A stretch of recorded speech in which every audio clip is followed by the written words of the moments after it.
Buenas noches a todos, muchas gracias por acompañarnos este lunes en el Ateneo del Club Universitario de Buenos Aires, donde son siempre bienvenidos.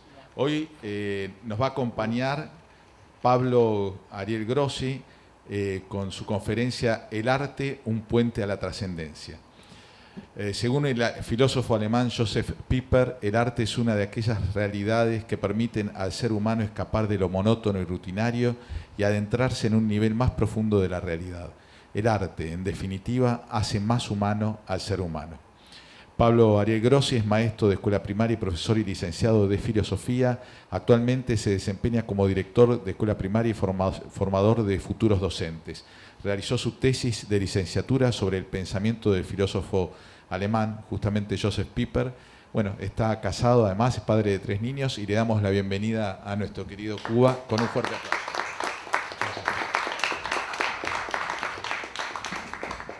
Bueno, quiero agradecerles en primer lugar a las autoridades del club que me han invitado, especialmente a mi amigo Santi. Quiero darles las gracias a ustedes por estar presentes hoy y por la amabilidad de escuchar esto que tengo para contarles. Bien, el tema central es el tema del arte, ¿sí? En esto que hemos llamado el arte, un puente a la trascendencia. Pero para llegar a él, primero debemos atravesar el siguiente itinerario. Vamos a presentar brevemente al autor, que nos servirá de guía, que como bien han dicho es Joseph Pieper. Luego veremos cuáles son, según este autor, las características principales del ser humano, lo mencionaremos brevemente, puesto que el ser humano es el único capaz de hacer arte. Y entendiendo un poco más la naturaleza humana, ¿sí? Ahí entenderemos por qué aseguramos que el arte es un puente hacia la trascendencia, ¿sí?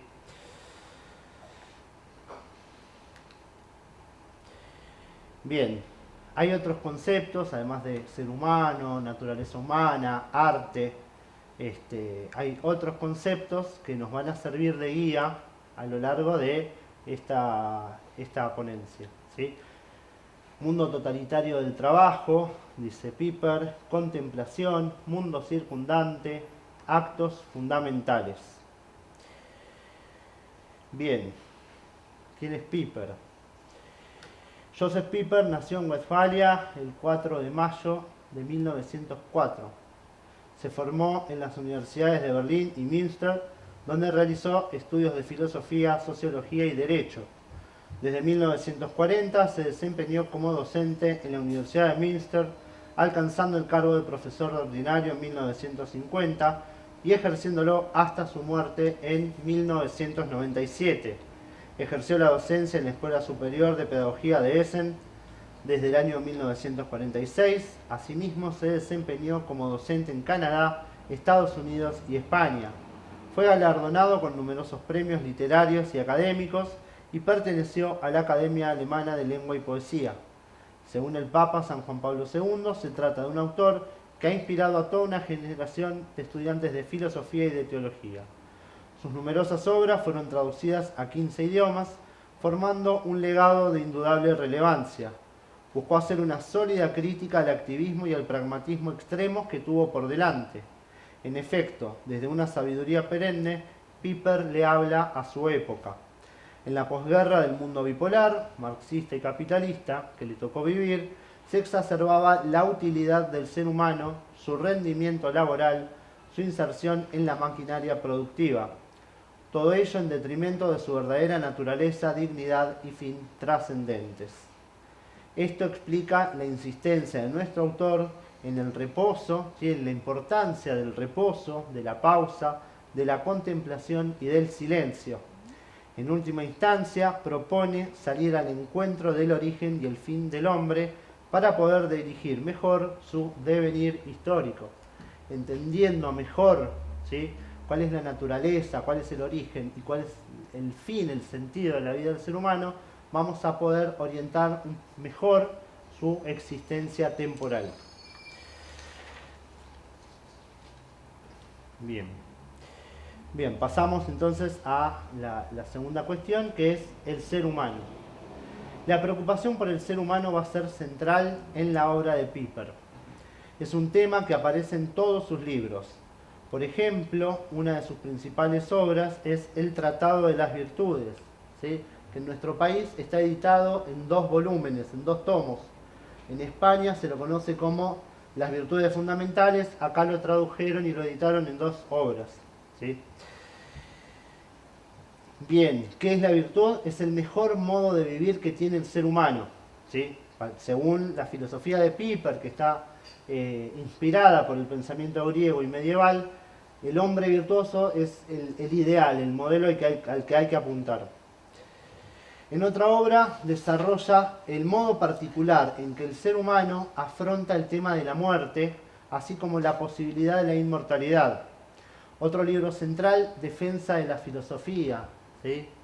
Otra obra clásica, quizás la más conocida que tiene el autor, en España fue traducida como El ocio y la vida intelectual, en nuestro país fue traducido como El ocio, fundamento de la cultura. Pero son todas cuestiones que en filosofía se las considera antropológicas, es decir, que el tema central es el ser humano, en sus distintas facetas. Bien, yendo al tema, una de las primeras cosas que podemos decir respecto del hombre es que se trata de una parte fundamental de la realidad. Tanto es así que no se puede hablar de la realidad sin hablar del ser humano, ni tampoco se puede hablar del ser humano sin hablar del todo, ¿sí? Del conjunto de la realidad. Existen cuestiones bien humanas, como el amor, la muerte, la filosofía, o la felicidad, la fiesta, que no pueden abordarse sin referirse a la realidad en su conjunto. El ser humano es una parte de la realidad. Esto que digo, y no lo digo yo, lo dicen Piper y muchos otros filósofos, tiene un origen histórico. Apenas el hombre empieza a investigar el mundo, enseguida se descubre como parte de él y así emprende el camino para encontrar respuestas a las preguntas sobre sí mismo, ¿sí? Las clásicas preguntas, ¿quiénes somos? ¿De dónde venimos? ¿Hacia dónde vamos? Surgen en medio de la investigación del mundo en su conjunto. Siguiente cuestión a destacar sobre el ser humano, la naturaleza humana. A diferencia de otros filósofos, como por ejemplo Jean-Paul Sartre, para Joseph Piper el ser humano tiene una naturaleza, a la cual efectivamente llamamos la naturaleza humana, que fue pensada, dentro del pensamiento de este autor, la naturaleza humana fue pensada por un ser superior. Seríamos algo así como el resultado de un pensamiento de Dios. Según Piper, la naturaleza humana es lo ya recibido con el nacimiento. Es lo que nosotros no hacemos ni elegimos, pero a la vez y sobre todo el esbozo que somos nosotros mismos, a cuya realización apunta la creación. La naturaleza humana es la base sobre la cual se desplegará luego nuestra autorrealización personal. ¿Sí? En este esquema sencillo se sintetiza aquello que configura un individuo. En primer lugar tenemos la naturaleza humana, que es la base, es el sustrato, sobre el cual se va a apoyar la cultura, la educación, la influencia de la sociedad, y sobre estos dos está el libre albedrío. O sea, 2/3 de nuestro ser vienen de afuera, y el tercero, ¿sí? el tercio que completa lo que cada uno es, viene de las decisiones personales, de la libertad, de las grandes elecciones que vamos haciendo a lo largo de nuestra vida. Hoy en día, lo más común, lo que más se escucha, es la negación de la naturaleza humana, la cual, cabe aclarar que no es la pura biología. Cuando hablamos de naturaleza, es ciertamente el aspecto biológico, pero va más allá. Lo más frecuente hoy, dentro de lo que es la filosofía, es que se niegue que exista una naturaleza humana, tal y como lo entiende Piper, y con él toda la tradición clásica. Nuestro autor tiene una postura aparentemente ambivalente sobre este tema. ¿Por qué? Porque por un lado, en una obra va a decir, no hacemos nuestro proyecto de nosotros mismos. Nos encontramos como con algo previo, con nosotros mismos y con lo que sabemos sobre nosotros. Hasta ahí habla Piper, ¿sí? En este mismo sentido, también el mismo autor asegura, pertenece simplemente al concepto de ser creado, que la criatura no dispone de ella misma del ser que posee, que no puede modificar ni tampoco destruir su propia naturaleza. Pero, por otro lado, y por esto decíamos que parece ser ambivalente, el mismo autor va a decir que el hombre no es ya su esencia, sino que deviene, es decir, llega a ser, ¿sí? Y este llegar a ser depende, como decíamos recién, de las decisiones que uno va tomando. Esta aparente ambivalencia es caracterizada por nuestro autor como la conjunción entre el espíritu y la naturaleza, ¿sí? Esto es lo natural, esto sería cierta influencia que recibimos de afuera, y acá es 100% personal, ¿sí? Tenemos una base ya dada, que va siendo influenciada a lo largo de nuestra vida, y es tarea personal completar lo que le falta.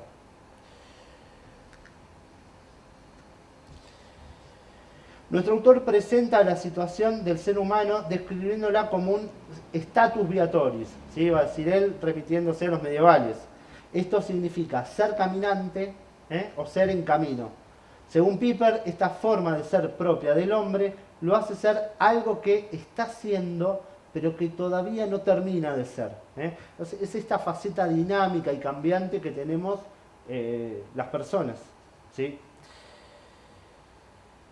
Mientras estamos vivos, somos seres encaminados hacia una meta, seamos conscientes de ello o no. Nuestras decisiones personales nos van, de alguna manera, autoedificando y encaminando hacia un fin. El ser del hombre es siempre dinámico. Piper lo describe de esta manera, cito textual: el hombre no está nunca simplemente allí. El hombre es en la medida en que llega a ser, no solo desde el punto de vista de su realidad física, creciendo, madurando y con el tiempo decreciendo, también desde el punto de vista de su realidad espiritual, el hombre está constantemente en movimiento, está existencialmente llegando a ser, está en camino. Para el hombre, existir significa ser un caminante. En realidad, el hombre no puede ser de ninguna otra forma. Podemos decir que el hombre es intrínsecamente un peregrino, alguien que todavía no ha llegado, ¿sí? Todas estas ideas y estas reflexiones las va complejizando, las va completando, lo vincula mucho con la esperanza. Dice que la esperanza es un sello muy distintivo del ser humano, porque si estamos caminando hacia algún lado es porque tenemos la ilusión, el ideal de llegar, ¿sí? No nos vamos a detener más en esto porque sería tema para otra charla, ¿sí? Además de esta condición de ser en camino, el ser humano reúne otras características que lo definen como tal. Así, por ejemplo, el ser humano está conformado por un cuerpo material y un alma espiritual. El hombre es un ser dotado de pasiones, que es lo que hoy llamamos los sentimientos, los afectos, las emociones. Y acá viene algo clave: tenemos inteligencia y tenemos voluntad, ¿sí? Eso nos hace también poseedores de una conciencia moral. Por este motivo, somos seres falibles. Precisamente aquello que nos hace ser superiores, la inteligencia y la voluntad, es lo que abre las puertas del error y de la maldad. Otras características que definen al hombre: somos capaces de desarrollar lenguaje con las infinitas posibilidades que esto implica. Somos seres que curiosamente vivimos la experiencia de la muerte de un modo muy particular. Somos seres capaces de amar y de odiar. También nos define el hecho de ser históricos, de poder hacer historia. Pero una de las principales características del ser humano, según Joseph Piper, es lo que nuestro autor denomina como la apertura al todo, ¿sí? Cuando decimos al todo nos referimos a la realidad. Tal apertura al todo se sigue de las recientes mencionadas inteligencia y voluntad, y es lo que multiplica las posibilidades humanas de obrar casi hasta el infinito. Esto se entiende un poquito mejor cuando comparamos con las posibilidades de obrar de un animal. Uno puede, no sé, decir el perro y hacer una lista de todo lo que es capaz de hacer un perro. Puede decir el chimpancé o el delfín, que son los más avanzados de los animales. Esa lista va a ser cada vez más larga, pero en algún momento vamos a poder ponerle un punto final. Ahora empecemos a notar todas las cosas, tanto buenas como malas como neutras, de las que es capaz un ser humano. Es muy extensa la lista, ¿sí? Bien. Entonces, retomando y completando un poco el esquema anterior, el campo de relación del ser humano es casi infinito porque su alma, nos va a decir Piper desde su concepción del ser humano, su alma está conectada con la totalidad de lo real. En palabras de Piper, el espíritu tiene que ver, en virtud de su esencia, con la totalidad de las cosas. El espíritu no es en el fondo otra cosa que una fuerza de relación dirigida hacia la totalidad de lo real, capaz y pronta a entrar y mantenerse en contacto general con todo lo que es. Esta apertura al mundo constituye una de las facetas de la superioridad que nuestro autor adjudica al ser humano por encima del resto de los seres, y en ello precisamente radica la riqueza de ser hombre. Dice Piper: la riqueza mayor y más propia del hombre, aquello por lo que, por así decirlo, vale la pena ser un hombre, está en que es capaz de percibir lo que es capaz de mirar el ser, las cosas mismas, no meramente como útiles o dañinas, utilizables o inutilizables, sino como algo que es, ¿sí? Que existe. Vamos a poner un ejemplo para ilustrarlo. Tenemos el caso del agua. Los animales de alguna manera se vinculan con el agua. Para el pez el agua va a ser su mundo, hasta el punto de que apenas va a percibir que el agua existe. La gaviota va a ser el lugar donde va a ir a buscar su alimento. El yacaré lo puede encontrar también como el lugar donde ir a alimentarse, donde ir a refrescarse, donde ir a descansar. El gato va a tomar agua pero también la va a evitar. Pero en ninguno de los casos, al menos según lo que podemos observar nosotros, el animal se pregunta qué es el agua, ¿sí? Todos le van a escapar, la van a aprovechar, la van a usar, pero ningún animal, salvo el hombre, va a tener esta capacidad de preguntarse qué es, ¿sí? Así como con el agua, con el resto de las cosas. Nos preguntamos por el ser de las cosas, ¿sí? Y al menos en la evidencia, en lo que observamos al día de hoy, el animal no puede hacer esto, ¿eh? Entonces, nuestro autor desarrolla estas ideas al analizar las contribuciones del biólogo Jakob von Yüksel, quien mostró que los animales no entran en relación con absolutamente todo lo que los rodea, sino solo con un recorte de la realidad según su organismo, sus instintos se lo demandan y su naturaleza se lo permite. Según Piper, cito textual, esta sección de la realidad determinada y limitada por el fin vital biológico, sea del individuo o sea de la especie, von Yüksel lo llama el mundo circundante. El campo de relación del animal no es su entorno, mucho menos el mundo acá entendido como la totalidad de lo que existe, sino que el campo de relación del animal es su mundo circundante, en este preciso sentido, un mundo del que se ha excluido algo, un medio recortado, al cual su habitante está adaptado y al mismo tiempo en el que está encerrado. O sea, el animal, según sus instintos, según su biología, se va a vincular con determinadas cosas y otras va a hacer de cuenta que no existe, ¿sí? Y esto es algo que el animal no lo puede manejar. Vino así, ¿sí? O sea, está hecho así de fábrica.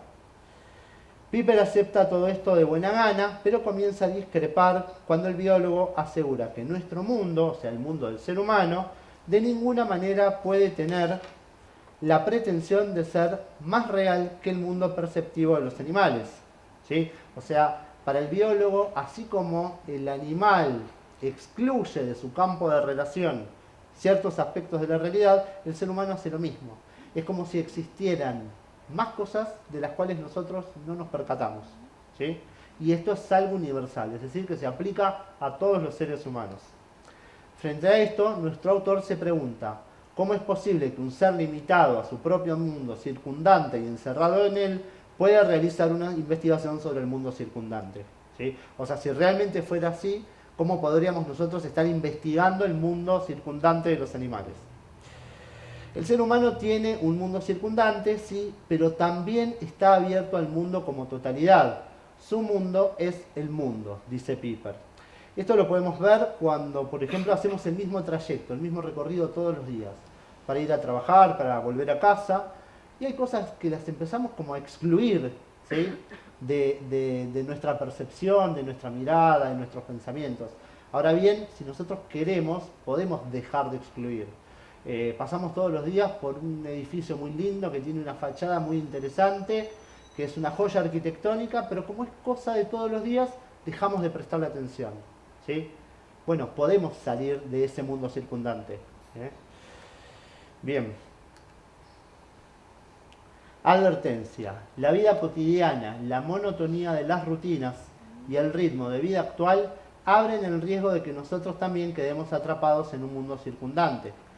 ¿Cuál sería el riesgo de esto? O sea, ¿qué pasa si de repente empezamos a sistemáticamente excluir porciones de la realidad y dejar de prestarles atención? ¿Quién se anima? A ver, se terminó transformando en una clase. ¿Pero qué les parece? Si de repente empezamos a hacer esto de excluir de nuestro campo de relación cosas que son parte de la rutina, tal y como hacen los animales. Nos estaríamos animalizando de alguna manera, ¿sí? Estaríamos comportándonos en ese sentido de la misma manera que lo hacen los animales. A este riesgo Piper lo denomina con un nombre, lo llama el mundo totalitario del trabajo, ¿no? Porque era un tema muy candente en su época. Él veía, por un lado, la explotación que recibían en la Unión Soviética y todos los países que estaban de aquel lado de la cortina de hierro. Veía que también el capitalismo buscaba la mayor efectividad, la mayor productividad. Eso, o sea, más allá de las enormes diferencias que hay entre el capitalismo y el comunismo, veía acá un factor común, ¿no? El tema de exprimir al hombre dentro de la maquinaria productiva. Él vio de cerca el mundo bipolar y la tensión entre el capitalismo y el comunismo, y así también vio esto común a ambos, ¿sí?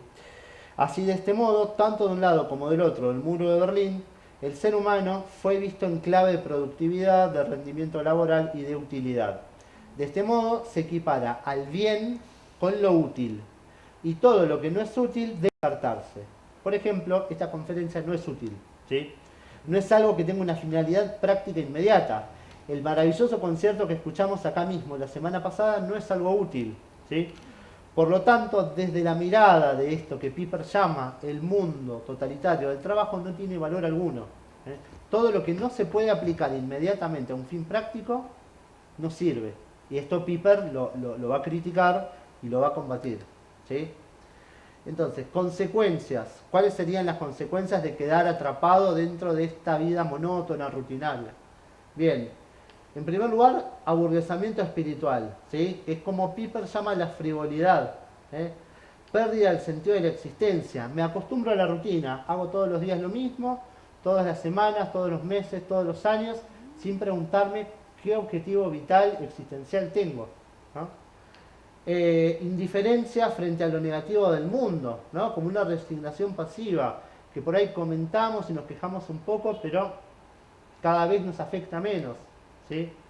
Deterioro en la vida afectiva. Esto, acumulado a lo largo de los años, de alguna manera va anestesiando la conciencia, va anestesiando los afectos, ¿sí? Y la consecuencia de todo esto en conjunto es la deshumanización. Entonces, ¿qué podemos hacer desde la óptica de nuestro autor para evadir este riesgo?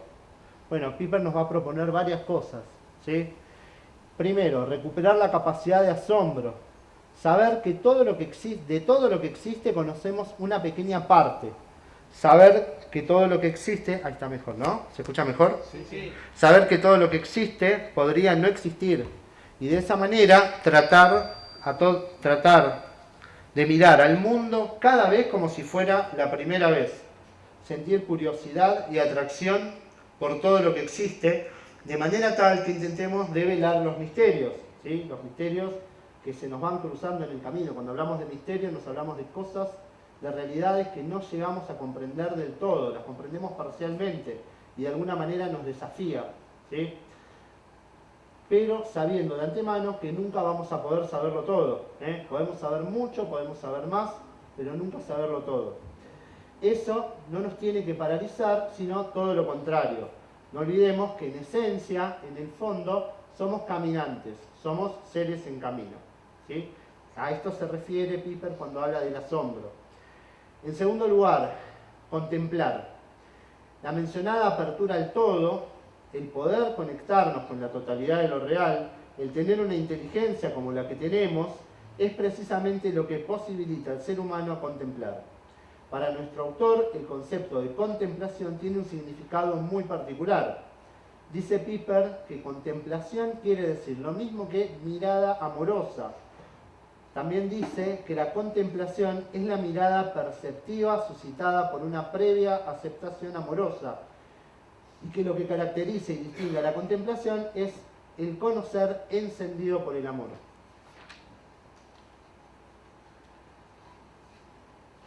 Los ejemplos que primero vienen a la mente pueden ser una madre que se detiene, ¿sí? en nuestros días diríamos que se cuelga, mirando amorosamente a su bebé, o un hombre mirando a la mujer de sus sueños, o en otro plano, un apasionado del fútbol mirando una y otra vez el mismo gol, el segundo gol de Di María en la final, por ejemplo.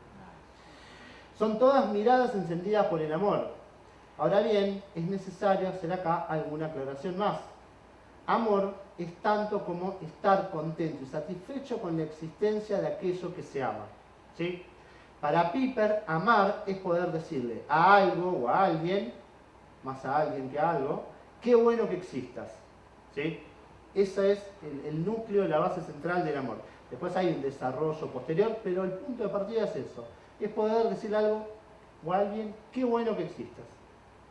Segunda aclaración, cuando hablamos de mirada nos referimos también a la mirada interior, no solamente a la mirada de los ojos, que es la primera y sin la cual no estaría la otra, sino es también una mirada interior, un pensamiento, una percepción intelectual. Entonces, contemplar puede ser también pensar amorosamente en algo o en alguien. Y la satisfacción será completa cuando estamos en presencia de aquello que amamos. Así, a mayor conformidad y alegría y acuerdo con la existencia de lo amado, hasta el punto de la alegría plena que suscita su existir. Entonces, ¿cuáles son los remedios entonces para no quedar atrapados en este mundo totalitario del trabajo? Recuperar o conservar la capacidad de asombro, ¿sí?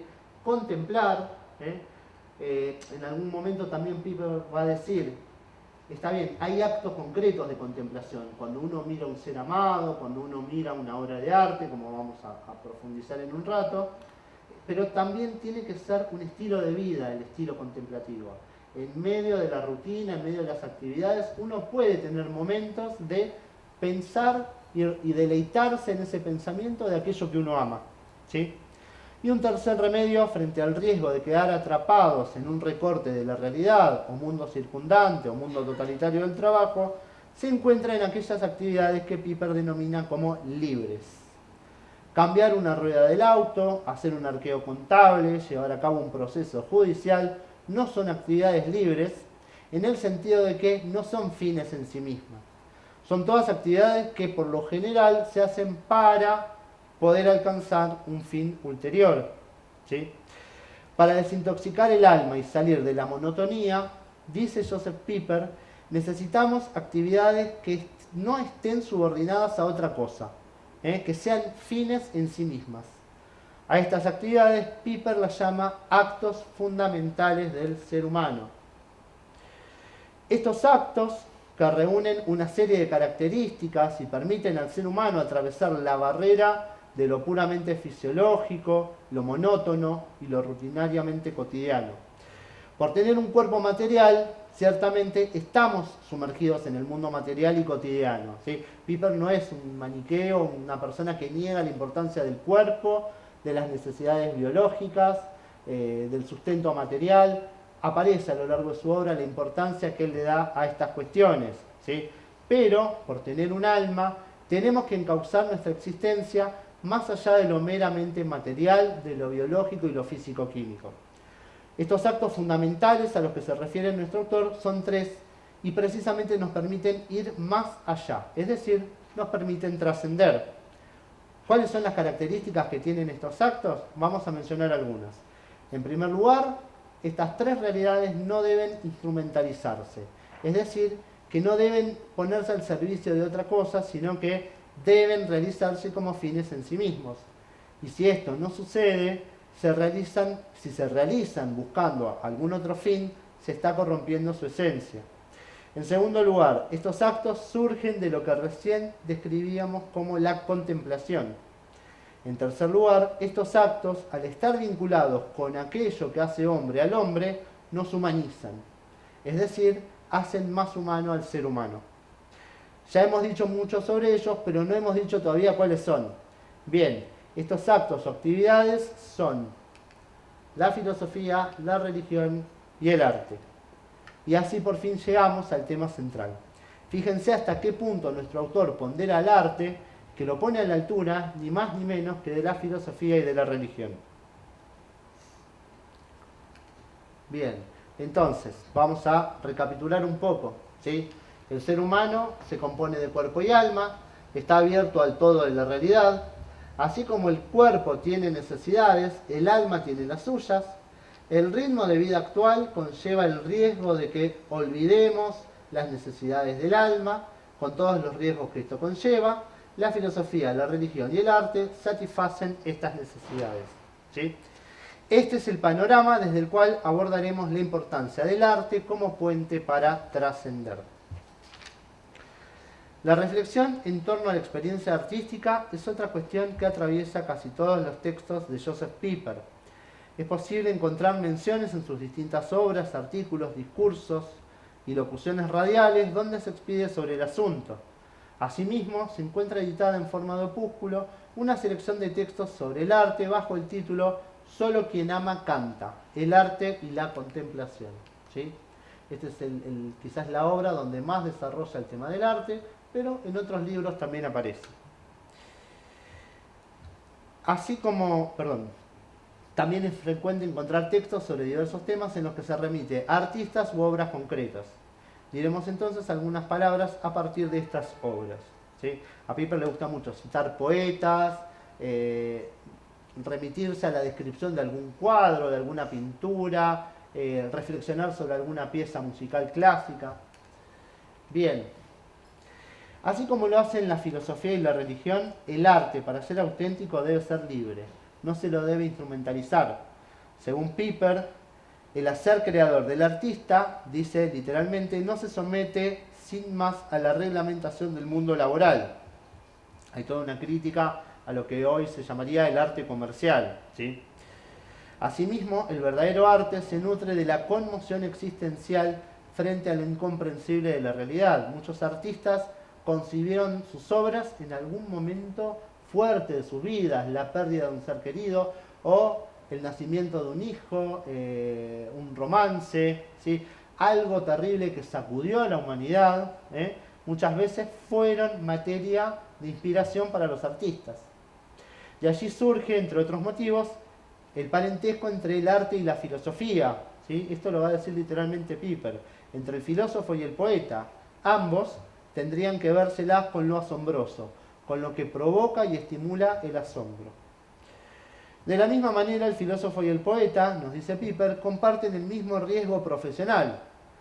Este carácter no burgués del filósofo y del poeta, puesto que conservan la capacidad de asombro en su figura pura y fuerte, encierra también, por supuesto, el peligro del desarraigo del mundo del día del trabajo. El sentirse extraño al mundo y a la vida es, de hecho, por así decirlo, el peligro profesional tanto del filósofo como del poeta. ¿A qué se refiere? Que a veces el que está muy inmerso en el mundo de las ideas y que está pensando en su arte o pensando en los grandes enigmas de la humanidad, pierde el contacto con la realidad inmediata y no sabe manejarse en el mundo real, ¿sí? De la misma manera, el arte no suele llevarse muy bien con la eficacia laboral, con la utilidad.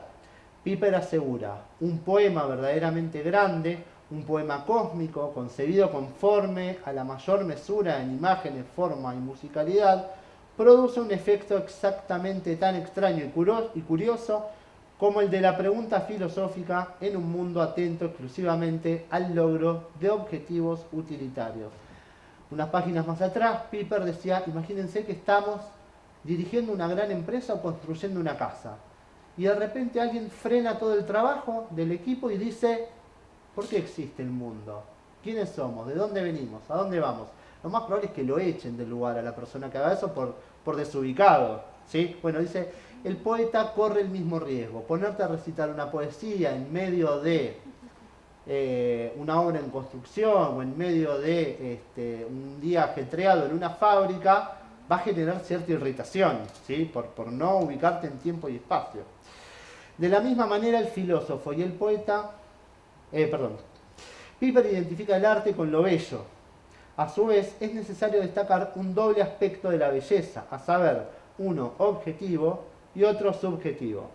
Respecto al primero, o sea, al objetivo, afirma: hay que entender aquí la belleza en su sentido original, como el esplendor de la verdad y del bien que brota de todo el orden del ser, no en el sentido inmediato que causa un agrado sensible. ¿Esto qué significa? Significa que una obra es bella en la medida en que sigue los cánones de belleza establecidos para cada disciplina. Es bella, una obra, en tanto refleja la belleza del ser y de la creación. Claro que estos cánones de belleza muchas veces son cambiantes, por eso lo seguro es el ser inmutable. Y en lo que atañe a Piper, para él los cánones vigentes son los clásicos, ¿sí? No obstante, en otra obra también se refiere a la dimensión subjetiva de la experiencia estética, adhiriendo a la expresión de Santo Tomás de Aquino, según la cual bello es lo que visto agrada. ¿Qué es lo bello? Lo que nos resulta agradable, ¿sí? Queremos seguir percibiéndolo, eso es lo bello. Por tanto, un alma debidamente formada debe saber regocijarse en lo objetivamente bello, o sea, hay toda una formación del gusto estético, ¿sí? Porque a veces una persona no disfruta de algo que objetivamente se adapta a estos cánones y a estos parámetros clásicos, justamente porque nunca tuvo la experiencia y la oportunidad de deleitarse en aquello que es objetivamente bello. Una obra verdaderamente bella, según Piper, puede terminar, esto lo dice literal, por despabilar al hombre de las frivolidades del mundo y reconducirlo hacia el bien, el cual es de origen divino. Como todo lo que lleva al ser humano a trascender, el arte se alimenta de la contemplación y libera al hombre de quedar atrapado dentro del mundo circundante y la rutina diaria. En palabras textuales de nuestro autor, donde quiera que las artes se nutren de la contemplación festiva de las realidades universales y fundamentales, y de los fundamentos últimos que las sostienen, allí acontece ciertamente algo así como una liberación, una salida a campo abierto bajo un cielo infinito. También va a decir Piper que la música, las bellas artes, todo aquello que celebra festivamente la existencia humana y contribuye por ello su riqueza, recibe su vida de una raíz escondida, la contemplación que se vuelve hacia Dios y el mundo para afirmarlos, ¿sí? Entonces, según esto último, para nuestro autor existe un hilo conductor que va desde el acto creador de Dios hasta la naturaleza, de la naturaleza baja a la creación artística, ¿sí? Y de la creación artística vuelve hacia Dios. Entonces, el arte sería también un camino para acceder a la divinidad. Se destacan... En este punto nos interesa señalar que no puede haber arte sin auténtica contemplación. De esa contemplación de cara al mundo creado se alimenta incesantemente toda verdadera poesía y todo verdadero arte, cuya esencia consiste en un elogio y un cántico de alabanza. Luego de presentar numerosos versos cargados de imágenes, Piper describe la importancia de la contemplación para la composición poética, así como el papel que juega la materia tangible y concreta como puente entre el alma humana y la realidad. ¿Sí? El arte puede ser un medio para abordar el mundo material. Refiriéndose a la poesía, dice nuestro autor, la exactitud de estas descripciones no solo muestra lo poco que la contemplación debe saltearse o eliminar la realidad de lo visible mediante una simbolización apresurada. Su mirada, o sea, la mirada del artista, se dirige más bien de manera directa al corazón de las cosas. En esta profundidad se hace visible un vínculo infinito hasta entonces oculto. De vuelta, la poesía verdaderamente bella tiende un puente entre el alma y el mundo material. Se destacan entonces dos momentos contemplativos en torno a la experiencia artística. El primero de estos momentos es aquel que ya hemos mencionado, es aquel en el que el artista contempla la realidad. Para Piper, antes de poder expresar cualquier forma tangible, se necesitan primero ojos para ver. Por consiguiente, el mero intento de crear una forma artística obliga al artista a mirar con frescura renovada la realidad visible. requiere una observación auténtica y personal. Y luego, más resumidamente, va a decir que el artista debe estar dotado de una capacidad de mirar de forma extraordinariamente intensa. En este sentido, el artista debe captar aquello que está presente en la realidad, pero que no todos perciben, a fin de darlo a conocer a los demás a través de su técnica o de su arte. Piper complementa esta idea con las siguientes palabras. Cito de Piper. Esta forma de ver en contemplación, además, no está limitada a la superficie tangible de la realidad, sino que ciertamente percibe más allá de las simples apariencias.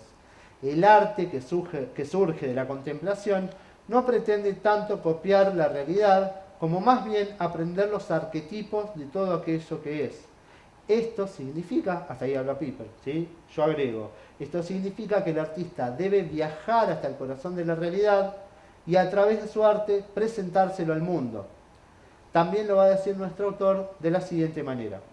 El artista obtiene para sí un logro diverso y más íntimo, una visión más profunda y receptiva, una conciencia más intensa, una comprensión más aguda y perspicaz, una apertura más paciente hacia aquellas realidades que son silenciosas y discretas, una nueva vista para aquello que previamente se pasaba por alto.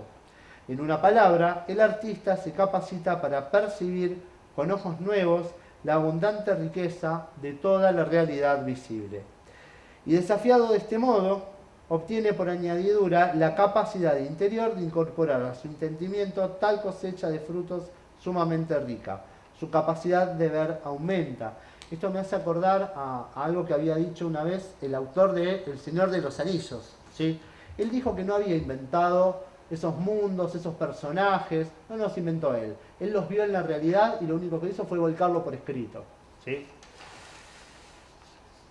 En este sentido, el artista es una especie de demiurgo, ¿sí? ¿Qué es un demiurgo? Lo diremos brevemente. Para el filósofo griego Platón, además de nuestro mundo material, cambiante y caduco, existe un mundo inmaterial, perfecto y eterno. Y el demiurgo es quien, contemplando e inspirándose en ese mundo perfecto, quiso recrearlo, y así es como creó nuestro mundo material. Según Piper, el artista no aspira tanto a producir meras copias de la realidad, sino a lograr hacer visibles y tangibles en palabras, sonido, color, piedra, las esencias arquetípicas de todas las cosas. Y como él ha tenido tal y como él ha tenido el privilegio de percibirlas. También dice nuestro autor que la obra de arte, en cuanto ha salido a la realidad visible, es esencialmente idéntica a la figura originaria en el espíritu del artista. ¿Sí? O sea, la obra, para Piper, y según toda esta tradición filosófica, no empieza a existir cuando ya está terminada. Empieza a existir en la mente del autor, en la mente del artista. Ese es el nacimiento de la obra. Y en el medio de todo esto se resalta el papel de la técnica. Ciertamente, de poco le valdría, en cuanto a artista, la mera capacidad de ver más allá, si además no tuviera la capacidad de transmitir aquello que contempló, o sea, la técnica del pintor, del escultor, del arquitecto, ¿sí? O sea, está muy bien poder ver la realidad para poder después plasmarla en una obra de arte, pero si no se tiene la técnica para poder plasmarla, no es un artista, es una persona que ve bien la realidad, nada más. En otras palabras, el artista es artista por su capacidad de plasmar a través de una técnica lo que él ya ha contemplado en la realidad. Pero por otro lado, tampoco le serviría la técnica sin la capacidad de captar la realidad.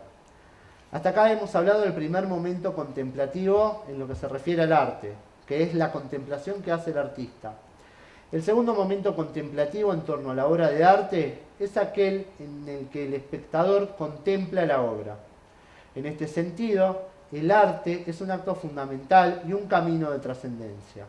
Dice Piper, aquellos que experimentan el particular destello de una poesía mientras escuchan sus versos, o que contemplan una escultura y perciben allí la profunda intención del artista, pueden igualmente alcanzar en contemplación el corazón de toda la realidad, el dominio de los arquetipos eternos.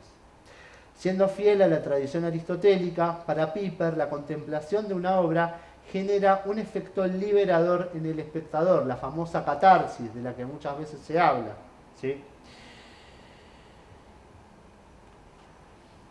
De este modo, quien no sea capaz de esta contemplación no podrá comprender la poesía de manera poética, es decir, de la única manera que tendría sentido. Lo imprescindible de las bellas artes, su necesidad para el hombre, está sobre todo en que no se olvide y permanezca vigente la contemplación de lo creado. Como vemos, para Piper, el acto creador del artista trasciende al mismo autor. No se trata solo de un plan visto en la realidad y plasmado en su mente y ejecutado después a través de una técnica, sino de su concreción. Es ciertamente una práctica, pero que encuentra sentido en sí misma. Dice nuestro filósofo, la obra del artista, que no es conquista de la vida ni es moralidad y sin embargo es praxis, triunfalmente llena de sentido por la realización de la obra a la que sirve. Una mención aparte, y ya vamos redondeando, merecen las reflexiones de Piper en torno a la música, sobre las cuales diremos unas palabras. Según Piper, solo el amante canta, ¿sí? Así se llamaba ese opúsculo que hace un rato veíamos en pantalla. Sin amor no es de esperar una canción. Que filósofos con ideas tan distintas como Pitágoras, Platón, Aristóteles, Schopenhauer, Kierkegaard, Nietzsche, Claudel se hayan abocado al tema de la música es un hecho más que significativo. Para Piper, la música es uno de los fenómenos más sorprendentes y misteriosos de todas las cosas asombrosas que hay en el mundo. También dice que la música provoca el interés continuo de los filósofos al encontrarse, por su misma naturaleza, tan cerca de los fundamentos de la existencia humana. Es precisamente esta razón la que obliga a todos aquellos que se ocupan de la cultura y la educación a prestar especial atención al arte y a la interpretación de la música. Es un hecho también significativo que todas las civilizaciones, las más antiguas y rudimentarias, tenían su forma de música, ¿sí? Es algo como un patrimonio de la humanidad. Nuestro autor subraya la diferencia que hay entre el modo de comunicar que tiene la música y el modo de comunicar que tienen las restantes bellas artes. Mientras que estas últimas representan algo más concreto y específico, la pintura, incluso la literatura tiene su soporte físico, la escultura, la actuación. La música guarda un sentido misterioso, oculto. Dice Piper que al oír música percibimos algo más y también algo diverso de los simples sonidos concretos provocados por el arco en las cuerdas del violín, por el aire que se insufla en la flauta o por los dedos que golpean las teclas del piano. No obstante, estos sonidos por sí mismos todavía no constituyen la música como tal. Entonces, ¿qué es lo que esencialmente percibimos cuando escuchamos la música de manera adecuada? En una primera respuesta, Piper responde, siempre y cuando estemos en presencia de música auténtica, significativa y a condición de que la escuchemos de manera adecuada, percibimos siempre un significado adicional, sumamente íntimo, que estaría ausente de las palabras por sí solas. Pero inmediatamente añade, este significado sumamente íntimo, o sea, lo que nos despierta, lo que nos provoca una melodía, ¿sí?, no es expresado solo a través de las palabras, ya sean escritas o habladas. Entonces vuelve a preguntarse, ¿qué es lo que percibimos en la música? O sea, hay algo especial que tiene la música. ¿Qué es eso especial? En una respuesta más acabada, caracteriza la música como una exultación sin palabras, ¿sí? Es algo, es un mensaje que lo entendemos, pero que está más allá de las palabras. Justamente cuando las palabras habladas resultan insuficientes, ¿sí? Dice Piper, por el dinamismo de la propia existencia humana para expresar realidades íntimas. En efecto, para Piper, la música es capaz de abrir un sendero en el reino del silencio. Revela el alma humana en extrema desnudez, por así decirlo, sin los habituales ropajes lingüísticos. En una recopilación de aseveraciones que no son suyas, pero a las cuales él adhiere, nuestro autor afirma que la música puede ser vista como articulación no verbal de prosperidad y adversidad, expresión sin palabras del dinamismo intrínseco del hombre o de su autorrealización, también la va a definir como la manifestación de la voluntad del hombre en todos sus aspectos, al igual que el amor. En definitiva, la música expresa el dinamismo interior del yo existencial, o sea, la música saca fuera todo ese tesoro que guardamos adentro, ¿sí? El cual es la materia prima de la música, compartiendo ambos un carácter particular, que es las dos discurren en el tiempo, tanto nuestra vida afectiva, psíquica, interior, discurre en el tiempo, y lo mismo pasa con la música. Y respecto al oyente de la música, algunos no recibimos el talento de poder cantar o tocar un instrumento, pero sí disfrutamos de la música, va a decir: dado que la música manifiesta el dinamismo básico existencial del hombre de una forma inmediata, también el oyente es interpelado y desafiado a este nivel profundo, donde acontece su autorrealización.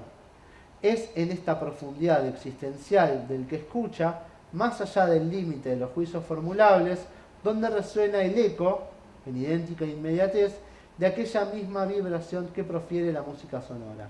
En criollo, ¿cómo decimos esto? La música también nos lleva a la catarsis, ¿sí? ¿Cuántas veces una melodía nos hace decir: esto es lo que yo siento, esto es lo que a mí me pasa, esto es lo que estoy viviendo en este momento? Y por ahí es una música que fue compuesta hace siglos, pero nos viene como anillo al dedo para reflejar una vivencia, un estado interior que estamos atravesando. Hasta acá, todo muy lindo, ¿sí? Pero ¿qué pasa con esas cosas que el mundo de hoy consume como arte y no son bellas? Sabemos que no son bellas, ¿sí? Por más que los parámetros de hoy digan: bueno, ahora Mozart no es más arte, ahora Monet ya pasó, ahora es las cosas que vemos que se exhiben en los museos. Bueno, nuestro autor tiene una palabra para eso, dice: es pseudoarte, ¿sí? Es pseudoarte. Se presenta como tal, nos dificulta alcanzar el verdadero arte, pero si dijimos inicialmente que el arte refleja belleza, bueno, estamos frente a algo que se lo vende, se lo propone como arte, pero en el fondo no lo es. Bien, conclusiones, ¿sí? Con invitación, como puse, invitación incluida. La percepción y el disfrute del arte nos conduce a elevar el espíritu. No nos hace solo más cultos o refinados, nos hace más humanos. Hay quienes se identifican más con alguna disciplina que con otra, ¿sí? A alguno le va a gustar más el cine, a otro le va a gustar más el teatro, otros con la pintura, la música, ¿sí? La escultura, la fotografía, hoy en día califica como arte, y está muy bien que así sea, ¿sí? Hay que saber sacar una buena foto. Entonces, algunos se va a identificar más con una que con otra, pero todos se pueden identificar con alguna. Se trata de experimentar cada una de las formas de arte hasta descubrir cuál es la predilecta, ¿sí? En particular, yo quiero destacar también la ópera, que es un lindo resumen de varias artes juntas, que yo la descubrí gracias a mi señora y a mis suegros, a mi familia política. La descubrí de grande, pero voy a estar siempre agradecido. Tenemos actuación, tenemos instrumentos, tenemos canto, tenemos escenografía, tenemos la misma arquitectura de uno de los teatros más hermosos del mundo. No lo digo yo, lo dicen los que saben realmente de la materia. Acá a unas cuadras lo tenemos. Yo los invito a todos entonces a buscar espacios para el deleite artístico y hacer la experiencia tomándolo como un fin en sí mismo. Si lo hacemos bajo esta premisa, enseguida veremos cómo traspasamos lo que Piper llamó la bóveda del mundo totalitario del trabajo. Las bellas artes son muchas veces el punto de partida que nos conduce a las respuestas de las grandes preguntas existenciales. ¿Quiénes somos? ¿De dónde venimos? ¿Y hacia dónde vamos? No nos dará el arte la fórmula mágica, pero nos acercará a muchas respuestas. Muchas gracias.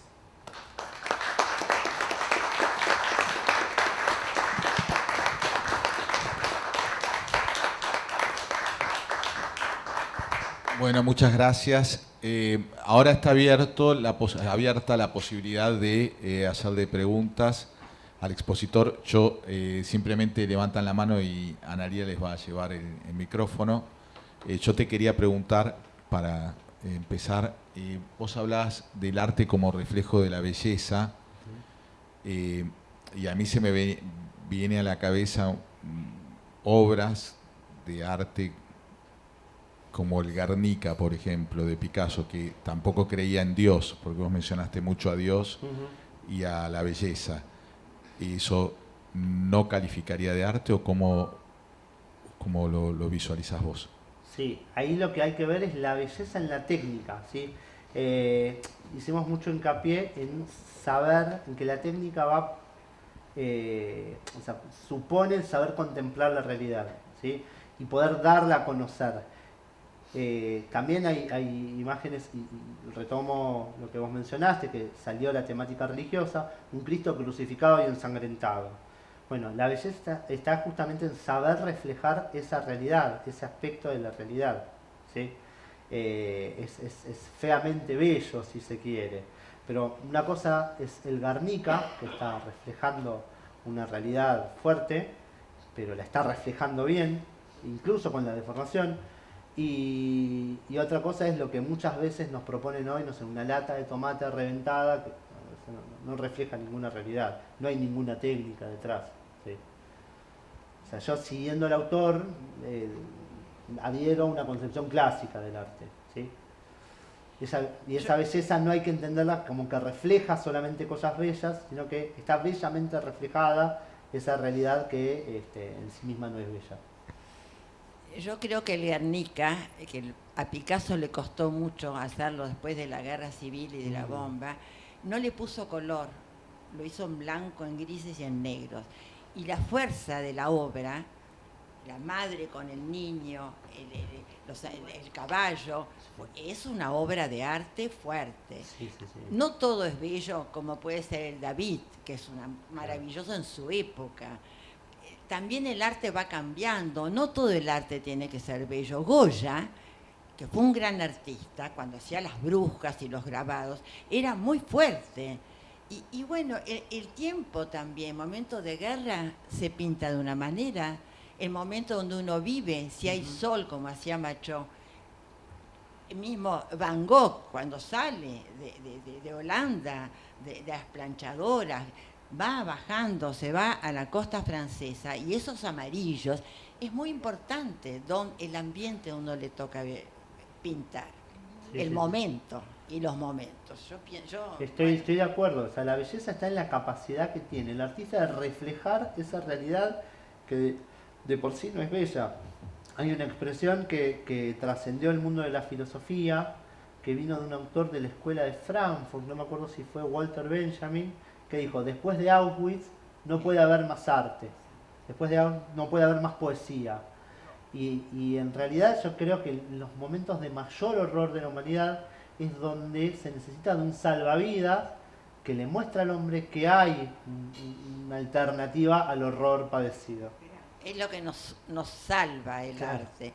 Los monjes ortodoxos rusos hacían meditación con los óleos sacros. Era una cosa muy contemplativa y era una cosa muy religiosa. Pero en estos momentos es distinto. La gente pinta, mancha, qué sé yo, y están en los salones, están en los premios. Y bueno, no es el David de aquel momento, es lo que yo pienso. Yo soy escultora. Felicitaciones.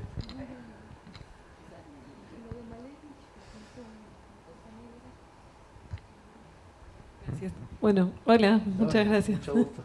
Mucho gusto. Soy la esposa, ¿qué tal? Primero quiero aportar quizás a precisar dentro de este debate la cuestión de la belleza quizás como un trascendental, ¿no? Algo propio del ser, en el plano de la metafísica. Distinguirlo de lo que uno instantáneamente relaciona con lo bello, a lo lindo, a lo armonioso. Como bien destacaban recién, hay distintos códigos de belleza, distintos cánones que van cambiando con la época, pero no necesariamente hay que remitirlo siempre a un solo código, ¿no? Que es el que uno puede llegar a tener. Entonces creo que la palabra código, que un poco involucra todo esto que decían recién, lo que tiene que ver con el lugar, con el idioma, con los materiales disponibles, con la elección de palabras, en el caso de un poema, ¿no? Son códigos distintos, ¿no? Que podemos decir que es igualmente bello un soneto que tiene versos en decasílabos y una rima muy medida, y un poema de verso libre con un verso de 23 sílabas y el siguiente de 3, sí pueden ser igualmente bellos, ¿no? Dentro de su diferencia de códigos. Esa como sería una precisión quizás para aportar al debate. Y después te quería preguntar, ojo lo que decís, no, si estuvimos hablando mucho del arte en relación con la filosofía, ¿no? O sea, del arte y su relación a través de la contemplación con lo que es la filosofía de por sí. Entonces, si tuvieras que decir en 2 palabras, ¿qué me podrías responder a la pregunta cuál es la diferencia? No, o sea, pues si no da lo mismo hacer arte que hacer filosofía. ¿Cuál es la diferencia entre filosofía y arte? En casa hablamos. No, yo creo que o sea, si bien tienen un origen muchas veces, como decía Piper, que los emparenta al filósofo y al poeta, creo que la finalidad de cada uno es diferente, ¿sí? Mientras que el arte busca la producción, ¿sí? Y la transmisión a través de una técnica de aquello que el artista contempló, la filosofía es más conceptual, ¿sí? Y el artista, si bien puede seguir hasta el final de sus días produciendo, en algún momento puede decir, hasta acá llegó mi arte, ¿sí? El filósofo está en una búsqueda que no tiene fin, porque sabe de antemano que la pregunta filosófica no tiene una respuesta última y acabada. La filosofía es conceptual. Igual es peligrosa, ¿no? Cuando la filosofía se separa de la vida, termina en el mundo de las ideas abstraído de la realidad. Pero digo, el filósofo siempre va a ser más conceptual, más teórico. El artista es más práctico, es más concreto, es más tangible. ¿Sí? Bueno, estimado Grossi, muchísimas gracias por acompañarnos hoy. Muchas gracias a todos por acompañarnos también. Y el lunes que viene no hay actividad, los esperamos el siguiente lunes. Muchas gracias a todos, un aplauso para... Muchas gracias a todos.